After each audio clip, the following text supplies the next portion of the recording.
Okay, it's still Tuesday. No, it's Thursday.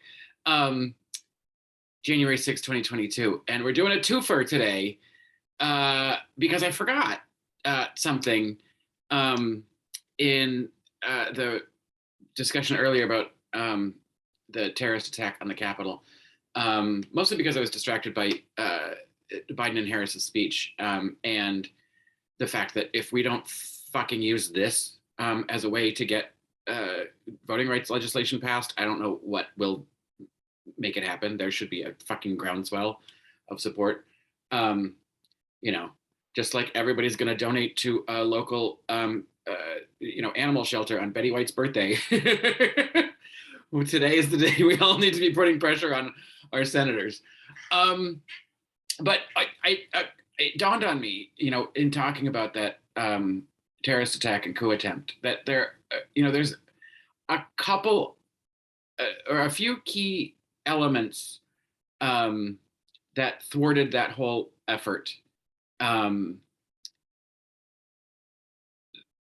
Obviously, all of the work of the Capitol and Metropolitan Police that tried so hard to keep that mob out of the building without any help because the president did not issue the National Guard, did not send any assistance for hours.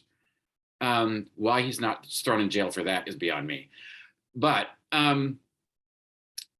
there's, when we talk about how close we were to losing democracy, there's a few key players in that because it was all happening so quickly and it was so tenuous and it was so violent.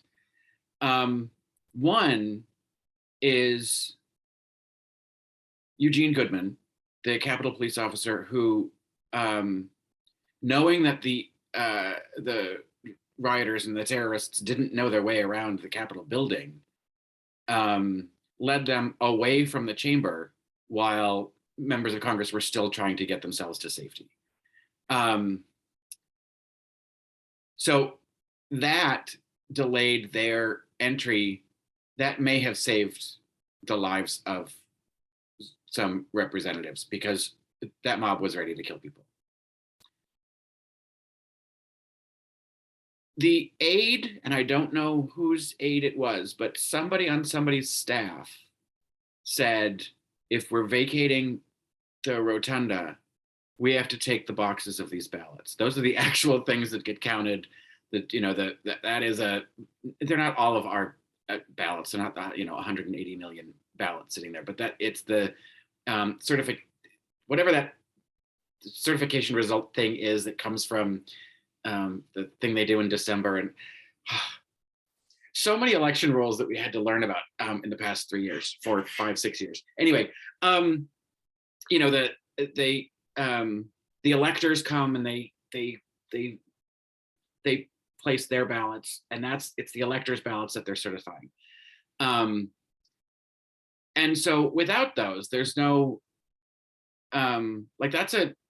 that's sort of the paper trail, right? That's the actual thing that they're trying to certify. And if those are destroyed, then there becomes a question of, can we certify it? Because you can't recreate that shit. And so whoever she was who had the wherewithal to say, we need to take these boxes with us. Because had the rioters gone in and found them, they would have 100% burned all that shit, so that there was no evidence of what the electors had actually voted. And oddly, the third one is Mike Pence, who did not leave and get in the car that was sent for him. I think he must have known that if he got in that car, he wouldn't be able to get back. And he knew that his job was to make sure that the election results were certified.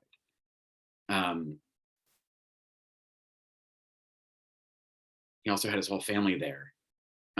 So it's like, you're not going to send them off someplace else and go and get in a black car off to your own hanging when, your own president has sent a mob that's there to kill you. um, trusting the car that he sends to come get you to save you from that mob is probably not a great idea. So the fact that he had the wherewithal to be like, no, we're gonna, we're gonna do this, and then we're gonna come back and we're gonna certify these fucking results. It didn't happen until the morning of the 7th, but those, that delay of 12 hours or whatever it was, um, could have been a hell of a lot worse. So it's just a reminder that little things um, can make a huge difference in something that and save something that you thought was stronger than it is. So I'll appreciate those 3 people for about 5 or 10 minutes until I get mad about something else that happens later today. Oh, anyway, I just wanted to say that. I hope they don't make today a holiday, because, or maybe we should just have more holidays. I hear Twitter has something like 24 personal holidays a year, the standard holidays, and then they just like throw in an extra one every month. Just everybody just gets it off. We all should work less. 4-day work weeks. Once we sort out voting and civil rights and our fucked up economy that doesn't work for everybody, then let's try and reduce the work week.